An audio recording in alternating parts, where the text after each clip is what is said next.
He changed not only the course of history, but the nature of warfare itself. At first, no one accepted him. His ideas were dismissed as madness, but he proved what many thought impossible. He sparked the beginning of a new tactic and a new chapter in military evolution. His invention didn't just fire bullets, it reshaped the global arms industry. One man, one vision, and the world of weaponry would never be the same. Dust, stones, a shattered wall that no longer feels like cover. The soldier breathes heavily, short and sharp, as if the sky itself is pressing down on his chest. He doesn't aim, he senses. His hands tremble, fingers searching not for calm, but for something to hold on to in fear. And then, a new sound. Not the jagged crack of an old rifle, not the wheezing thud-thud of an aging machine gun, but a steady, furious rhythm, as if metal itself has found a voice. ST-44. Its shape is unfamiliar. A short barrel, curved magazine. Weight balanced not in the shoulder, but in intent. This isn't just a weapon. It's a new anatomy of combat. The soldier lifts it, unaware that he's holding the future. The first burst, and dust turns into a storm. The sound of war changes. Now, victory doesn't belong to the most precise, but to the one who keeps their finger on the trigger the longest. The world doesn't know its name yet. It's not on posters. It's not praised in newspapers. But it's already breaking the rhythm of the front. Where once there was a single shot, now there are 20. Where cover used to save, now it merely buys seconds. Among the ruins of the city, the soldier realizes, this isn't just a rifle. It's a chance to survive where survival once seemed impossible. He's no longer a lone figure in chaos. He's part of a current, a wave of fire sweeping everything in its path. Each shot isn't a desperate gesture. It's the rhythm of a new era. An era of speed, impulse, split-second decisions. In the frame, silence before the storm. A second and a short burst slices through the air. Shells leap like sparks from a forge. The viewer doesn't see the enemy, only the pulse of metal, the breath of steel, the moment between fear and power. This is the beginning of a new war. Not one won by discipline, but by tempo. Not one for the strongest, but for the fastest. And in that brief flash, between ruins and flame, an idea is born that will reshape the entire 20th century. One rifle changed the tactics of battle forever. Late 1930s. Europe is a dusty cauldron where old empires crack like overheated metal. Everything trembles in anticipation of a new war, new borders, new weapons. Armies march with the pride of the past, but their weapons still speak the language of the First World War. Long rifles, bolt actions, iron sights, weapons of an era of precision, not speed. But war no longer resembles the old one. It has come closer. Soldiers no longer shoot across fields. They fight in cities, among stone, smoke, windows, and walls. Distances are shrinking. Fear arrives faster than orders. The one who raises their weapon first survives. The rest become part of the scenery. The German army still relies on the Carabiner 98K. Reliable, accurate, but outdated. It's excellent at range, but useless in close combat.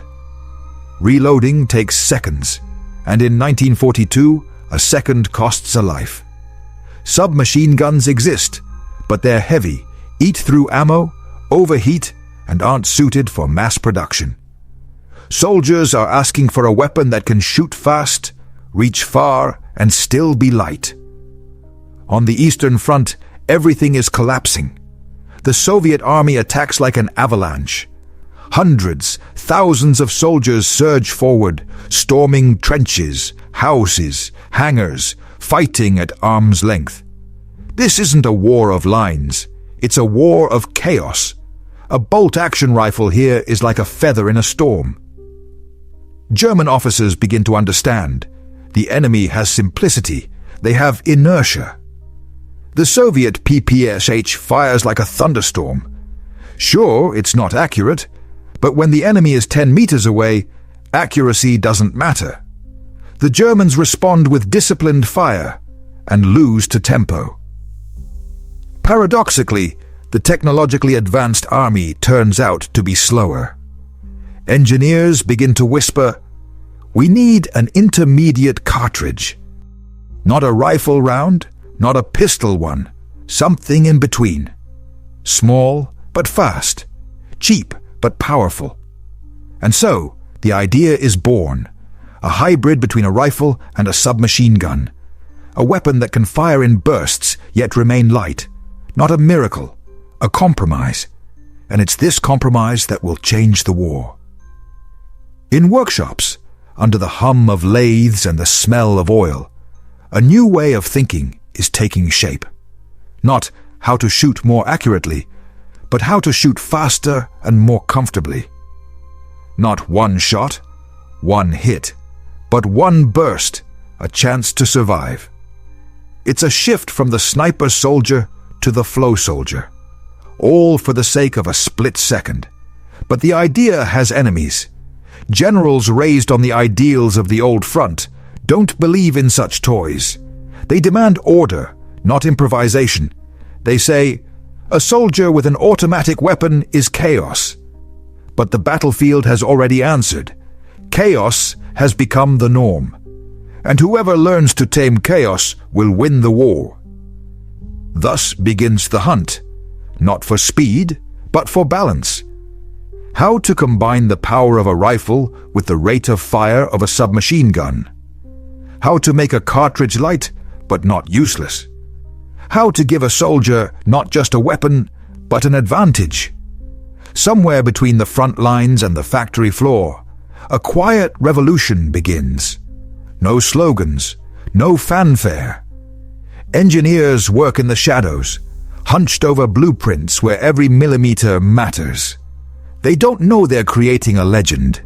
They're simply trying to answer one question.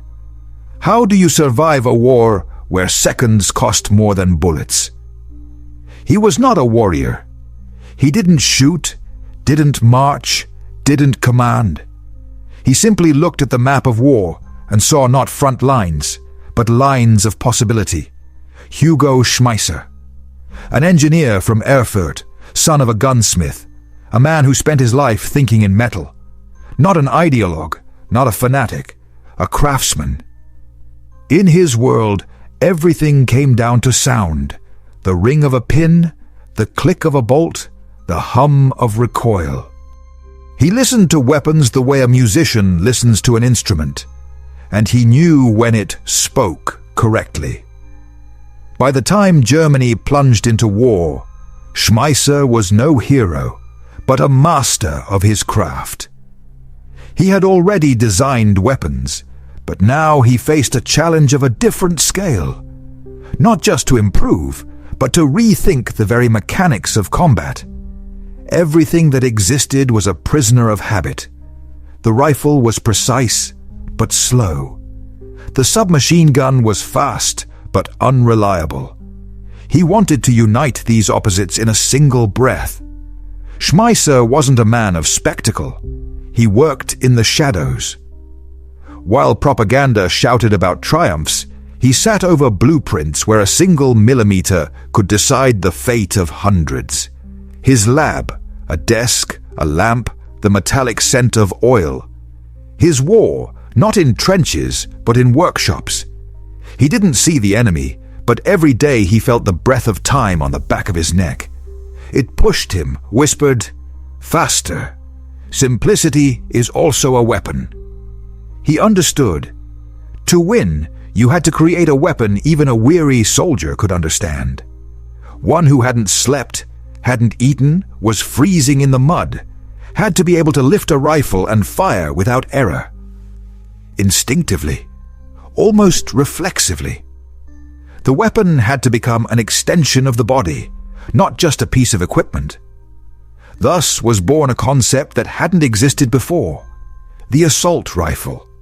Not a rifle, not a submachine gun, but something in between. Sturmgewehr, storm weapon. The name would come later, almost by accident, but the meaning was already there. Schmeisser wasn't searching for beauty. He was searching for balance. He took a sheet of paper and wrote a formula. Power, control, speed, sana, survival. He knew if the weapon was too powerful, it couldn't be handled. If too weak, it was useless. He needed rhythm, where every shot landed precisely like a heartbeat. He wasn't alone. Around him, a team of equally obsessed minds who believed the impossible could be made simple. They argued, broke things, rebuilt, argued again. Every detail, a tragedy and a triumph. Every cartridge, every lever, like a note in a new symphony of fire. And in the roar of workshops, among smoky lamps and the scent of metal, a prototype was born. Strange, short, awkward. It looked like a compromise, but worked like a breakthrough. No one knew its destiny was to become the beginning of a new era. Schmeisser wasn't seeking fame. He didn't think his name would one day be spoken alongside the great inventors of weaponry. He simply did what he knew, turned the chaos of war into mechanical precision. His belief was simple: if you give a soldier the right weapon, he will survive. If the soldiers survive, the country survives. He wasn't a philosopher, but his work held philosophy. He wasn't an artist, but the lines on his paper lived. Every curve, every bend of the receiver was an answer to the question war itself was asking: how do you survive without losing your humanity? Schmeisser didn't know he was creating a weapon that would give birth to an entire era. He was simply searching for a way to survive in the one he was living through. Every new idea is born in solitude. When Hugo Schmeisser first unrolls his blueprints, the air in the room seems to thicken. In front of him sit officers in immaculate uniforms, men who believe not in engineers, but in orders. On the table, models, rulers, diagrams. On their faces, skepticism.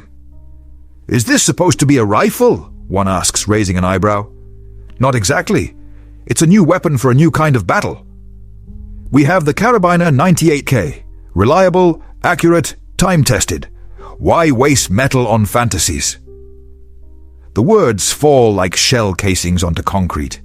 They ring out, but cool quickly. No applause, no belief. Schmeisser leaves the room, clutching his folder as if holding a fragile heart. He knew it would be like this. The army doesn't like new things. The army likes stability, rhythm, habit. And he had brought them chaos. A weapon that fires fast, too fast to be controlled by man alone. Meanwhile, troubling reports arrive from the east. The battles of Stalingrad, Kursk. Close quarters combat has become the norm. Soviet assault troops advance without breaking formation, their PPSH submachine guns pouring fire like rain. German riflemen with long rifles are helpless. By the time they reload, the enemy is already upon them. And so, the first crack appears in the wall of doubt. Schmeisser is summoned again. "They say you're working on a hybrid between a rifle and a submachine gun. If you can do it, show us." He doesn't answer. He simply nods. It's not trust, it's desperation. But sometimes, desperation gives a dreamer a chance. He returns to the workshop. It's noisy, smells of oil, metal, and sweat. Workers are exhausted. Parts are scarce. Every mistake is a crime. But he knows there's no other way. He sketches the barrel, adjusts the magazine, fine-tunes the spring. Days and nights blur together. Time ceases to exist. When the first prototype is ready, it looks like a misfit. Short, clumsy, strange. Soldiers laugh. "What is this? A chopped-off rifle?" "Almost," he replies, "but it fires as long as you breathe." But miracles don't like haste. In the first tests, the bolt jams, cartridges get stuck, recoil bruises shoulders. Everything goes wrong. Officers watch silently. Someone scribbles in a notebook. Failure? Another one? Engineers shrug, but Schmeisser doesn't leave. He returns to the lathe, the micrometer, the sleepless nights. Every mistake to him is not defeat, but a clue. He tunes the mechanism as if adjusting the breath of a living creature.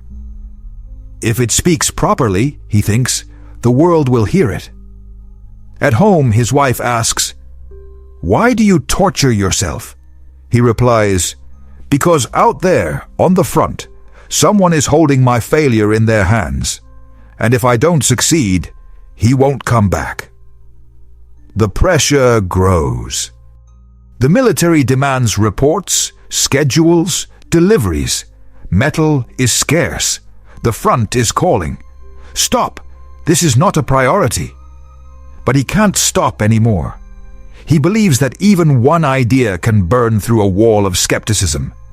And yet, among hundreds of protocols, one man decides to take a risk. Designer Ernst Haenel agrees to allocate a small workshop. "Do it," he says, "but quietly. If you fail, I don't know you." Thus begins Schmeisser's second battle. Not on the front lines, but in the heart of bureaucracy. He fights not enemies, but an era that refuses to change. But the idea is already breathing. In every new blueprint, in every test shot of the prototype, it gains strength. It grows like flame beneath a steel casing. It's still called an experimental model, but very soon it will receive a name that will forever enter history. Sturmgewehr 44, the assault rifle. Sometimes fate turns not by command, but by chance. Spring of 1943. Germany is no longer advancing, it's defending. The front groans like overheated metal, and even the most stubborn begin to realize the old ways no longer work. At that moment, a strange blueprint lands in the hands of Ernst Haenel, owner of a weapons factory. On it, a hybrid of a rifle and a submachine gun. Short, angular, but in every line, the idea of speed. At the bottom, a signature, Hugo Schmeisser. Haenel studies it for a long time. He's no idealist. He's a businessman, an engineer, a man who knows how to calculate. But in this project, he sees not fantasy, but opportunity. A chance for a new contract, a new future, a weapon no one else has. He calls for Schmeisser. "Are you sure this will work?" "No," Schmeisser replies, "but I'm sure nothing else is working anymore." Haenel is silent, then says simply, "All right, you have a workshop, and 3 months." Thus begins a true race. 3 months to create a weapon that will change the war. 3 months between failure and immortality. The workshop roars like a wounded beast. Day and night, under hammers, metal is born that must breathe fire. The workers are exhausted, but no one complains. They feel they're building something people will talk about long after they themselves are gone. Schmeisser walks silently between the machines. Every sound, like a heartbeat. Every sparking cut, like a breath. The prototype is ready.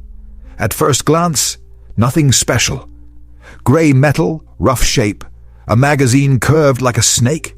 But inside, mechanics that never existed before.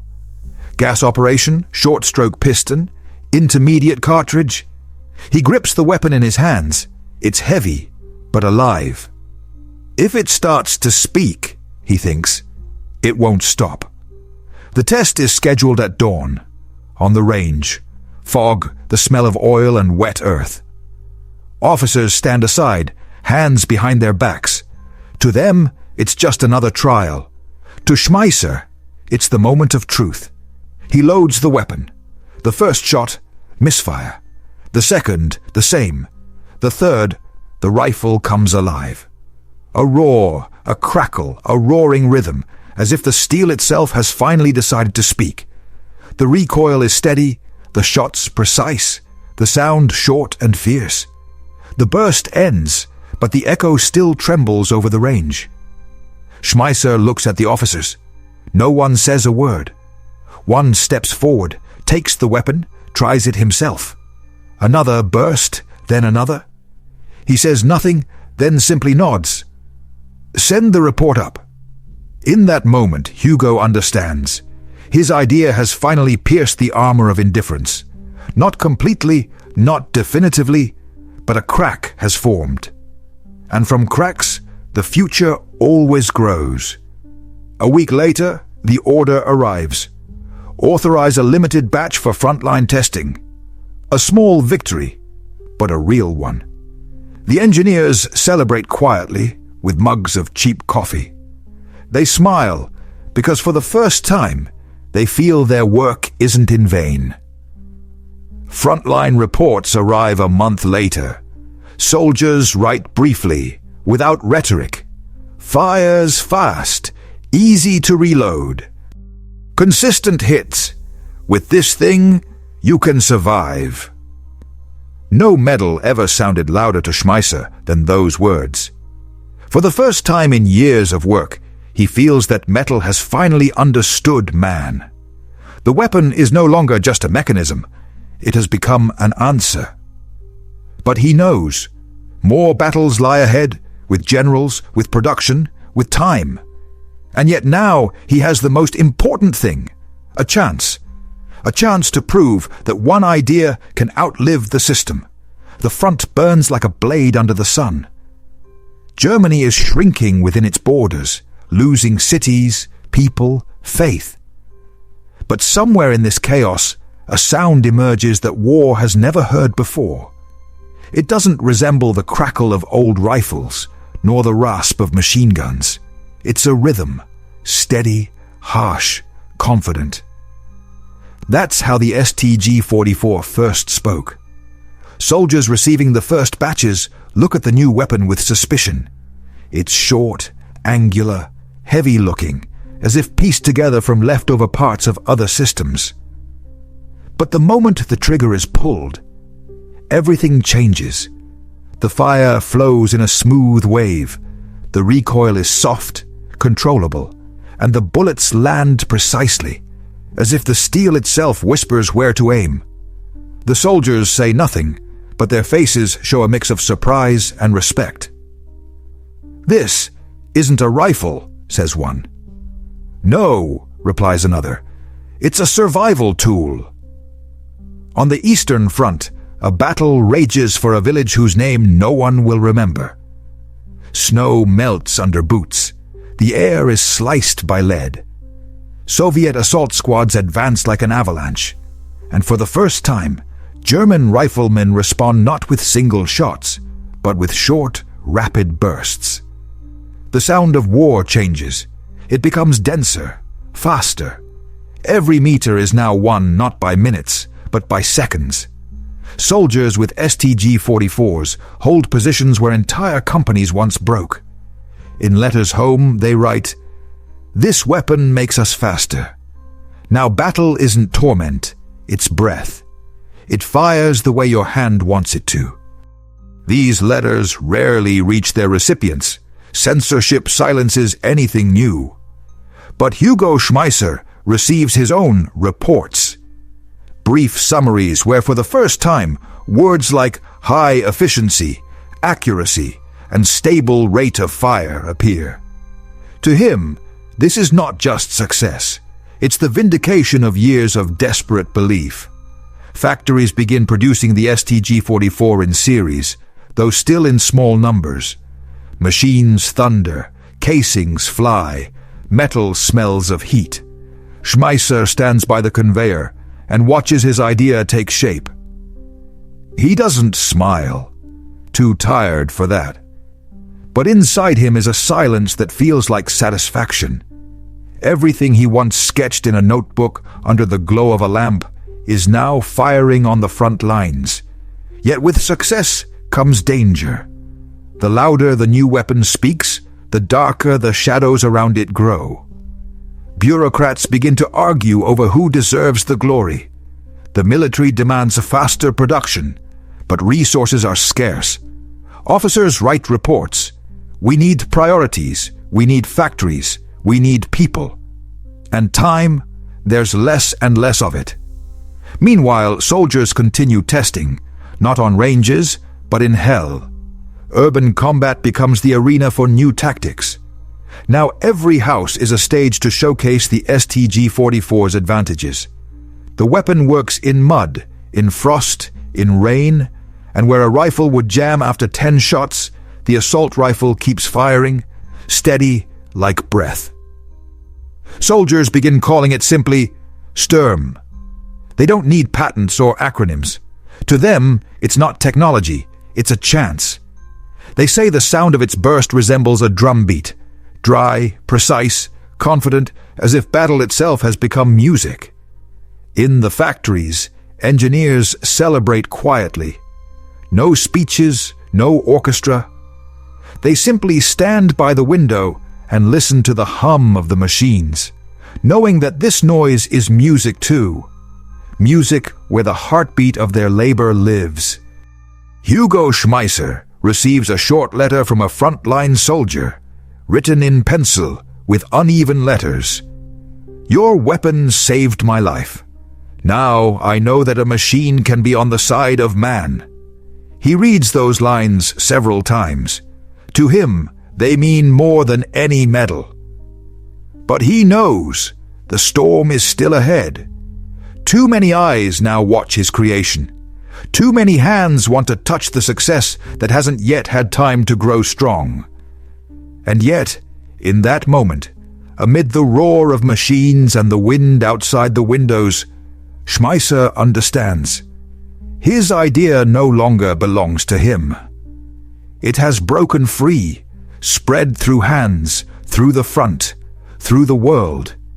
It has become what all great inventions become, part of something bigger than one man, part of a future that can no longer be stopped. But he doesn't yet know that with the end of the war, his name will dissolve into reports, and his weapon will begin a new life. On another continent, under another flag, in the hands of those who have never heard his voice. Spring 1945. Germany lies in ruins. Cities are no longer maps, they're ash. Factories are silent, rails rust, the air smells of defeat. Schmeisser walks through empty workshops where machines once thundered. On the floor, boot prints, shell casings, scattered blueprints. On the wall, a faded chalk inscription, Sturmgewehr, Series 400. He picks up a fragment of a receiver, grips it in his hand. Heavy, cold, mute. His creation survived the war, but the country it was made for did not. Official reports speak dryly. The weapon is considered promising, but production is halted due to capitulation. To Schmeisser, these words sound like a funeral march. He doesn't think about the nation's defeat. He thinks about the fate of the idea. His invention was born not for ideology, but for survival. He wanted to make the soldier not a pawn, but a force. But now, everything he created belongs to the victors.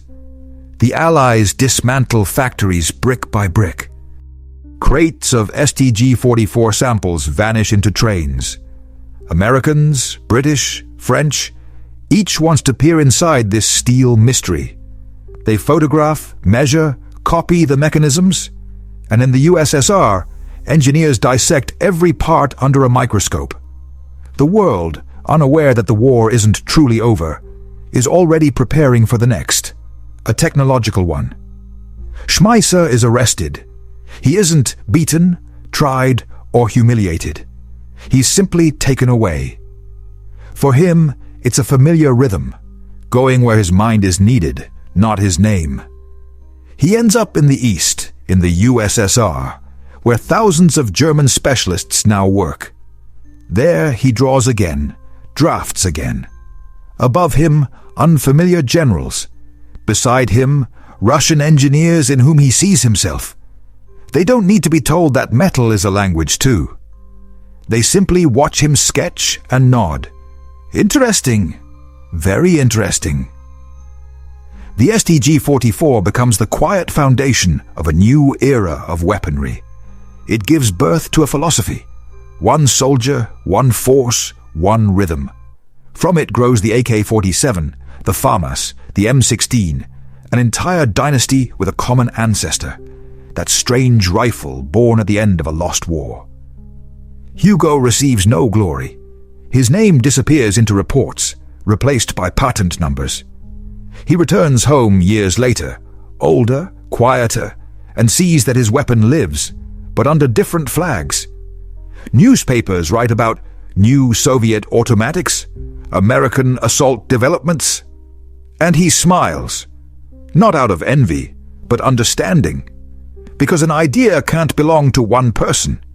It lives where it's used. He sits by the window, watching the evening light. On the windowsill lies a small piece of steel, a fragment of a receiver, the very one he picked up in the ruined workshop. He runs his finger across it, and in that gesture, not bitterness, but quiet acceptance of fate. "You survived," he whispers. Not him, not his country. It. The idea. Others will carry it forward, in other countries, under other slogans. And maybe, somewhere on another continent, a soldier will once again press a weapon to his shoulder, unaware that he's holding the echo of a war that ended decades ago. Sometimes the fate of an inventor is to be a forgotten shadow, so that his creation can become light for others. And Hugo accepts this without resistance. He knows history doesn't remember every name, but it always remembers those who changed the sound of a gunshot. Outside the window, silence. No more echoes of artillery, but somewhere far away, in another country, a new weapon repeats that same rhythm where it all began. Steady, precise, alive. And that rhythm sounds as if history itself is reloading. Years pass like rust on steel, slowly but relentlessly. The world has relearned how to laugh, build, and trade. But beneath the hum of peaceful life, a metallic pulse still echoes. Factories run again, but now they forge cars, tractors, radios, not weapons. People look up at the sky again, no longer fearing airplanes. And yet, in every screw, every bolt, every engine, there's a trace of those years when metal first learned to breathe alongside man. Schmeisser becomes a ghost of his own invention. Newspapers write about modern weapon systems, about record-breaking rates of fire, about efficiency. In every article, there's an echo of his work, but his name is absent. It's lost between the lines, as if cut out with a blade, so as not to disturb the past. Sometimes letters still reach him, from former colleagues, from young engineers, from those who've heard legends of the German designer who created the weapon of the future too early. One letter reads, "You didn't just make a rifle, you created a principle." He reads those words slowly, gripping the paper, and feels not pride but peace. He no longer seeks justification. He no longer debates good and evil. He knows history doesn't divide inventors into right and wrong. It simply remembers those who changed the direction of the shot. Sometimes a neighbor visits an old soldier. They sit in silence, drinking cheap beer. Sometimes the conversation turns to war. The neighbor asks, "You made weapons, right? Real ones? Not just blueprints?" Schmeisser smiles. "Yes. And was it worth it?" A pause. He looks out the window, where raindrops leave patterns on the glass, and replies, If I hadn't done it, someone else would have. But maybe not the same way. Maybe worse. At least I tried to make it listen to the man. The words are simple, but within them lies the truth of an engineer who understood that invention is not a will to power, but a fear of helplessness. Weapons aren't about killing. They're about controlling chaos, about a person's attempt to prove that he can bring order to the world, even if that order comes at a high cost. With each passing year, the war becomes history, and his life, a footnote in the margins of encyclopedias. But ideas don't age. They, like viruses, wait for the right host. In the 1950s, a new wave of inventors picks up the blueprints, analyzes old mechanisms, and from them creates weapons that will reshape not just armies, but the entire century. Some will say the STG-44 was just a step, others a beginning. But the truth is, it showed the world. Speed is not a privilege of machines, but a reflection of human thought. Hugo lives in a world where there's no longer room for his dreams, but inside him, they still echo. Sometimes he sits at his desk, picks up a pencil, and sketches something new. Not a weapon, just a mechanism, a motion, an idea. Then he leans back and laughs. "I can't help it," he whispers. He dies quietly, without articles, without speeches. He simply falls asleep. And perhaps in his final moments, he doesn't hear the doctor's voice or the wind outside, but that very sound steady, fast, the sound of the first burst that began his immortal shadow. After his death, only papers and a few tools remain. The archives will be sorted, the blueprints taken, and in one museum on, a shelf behind glass, a plaque will appear. STG-44. Germany, 1944. The first assault rifle in history. No creator's name, no epitaph. But if you stare long enough at the metal, it feels as though it still holds the breath of the man who dared to defy his century. And though time erases names, it never erases the marks left in metal. Because metal is memory too. And somewhere, deep in its steel heart, Schmeisser's whisper still echoes. I just wanted man to shoot not first, but last, to have a chance. Sometimes greatness isn't found in victory, but in the sound that outlives defeat. The STG-44 didn't win a single battle. It didn't save an empire, didn't stop the enemy, didn't change the outcome of the war. But it changed the very nature of combat, and through it, the nature of the person holding the weapon. Before it, war was measured, almost ritualistic. The shooter aimed, breathed, fired, reloaded. It was a craft, an art of waiting. After the STG-44, battle became a stream. Man ceased to be a spectator. He became part of the machine. His breath merged with the rhythm of the mechanism. Each burst became a brief dialogue between reason and instinct. Hugo Schmeisser didn't seek fame. He simply searched for an answer to the question that haunted every engineer of his time. Can technology save a person rather than destroy them? He believed that a weapon wasn't a symbol of violence, but a way to give a chance to those standing on the edge. But history loves irony. What is created for protection inevitably becomes a tool of power. And his rifle, conceived as an instrument of survival, became the ancestor of weapons that reshaped global geopolitics. After the war, humanity never returned to its old rhythms. Every new army is now built around the idea of assault weaponry. Every designer searches for balance between power and speed, between control and chaos. And in each of these pursuits, the quiet presence of his thought. It became part of military DNA, a gene passed from generation to generation. But if you listen closely, beneath all the steel and gunpowder, you can hear not the sound of a shot, but the sound of realization. Technology doesn't make a person stronger. It only amplifies what's already inside. If there is fear, it multiplies fear. If there is courage, it turns it into strength. If there is a thirst for power, it grants power. The STG-44 became a mirror of humanity, a reflection in which everyone sees their own truth. Historians will argue over who first created the true assault weapon. But the essence isn't in patents. The essence is that one man, trapped between war and a dream, managed to make metal obey intuition. He believed that air could be cut not with a propeller, but with flame, and that a bullet could be not a symbol of rage, but a symbol of progress. He was wrong and right at the same time. The paradox of the inventor is that his children live longer than he does, and often not where he hoped to see them.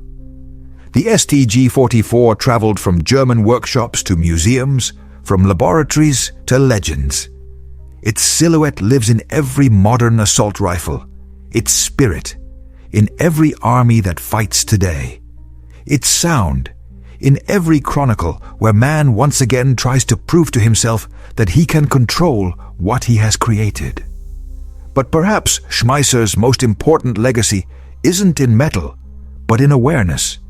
Every revolution begins in solitude. With one engineer who says yes when everyone around whispers, impossible. And when, years later, he sees his idea living without him, he understands. The meaning isn't in authorship, but in movement. Ideas, like bullets, don't belong to the shooter. They simply fly toward the space where change is possible. History rarely remembers those who lost the war, but it always remembers those who won the future. Schmeisser lost an empire, but he won a century. He created the rhythm in which every modern army now beats. Every new weapon is not just metal. It's a reminder that man is capable of inventing what he will later begin to fear. And yet, among all the paradoxes of war, one truth remains. Every new sky begins with someone who dared to break the silence.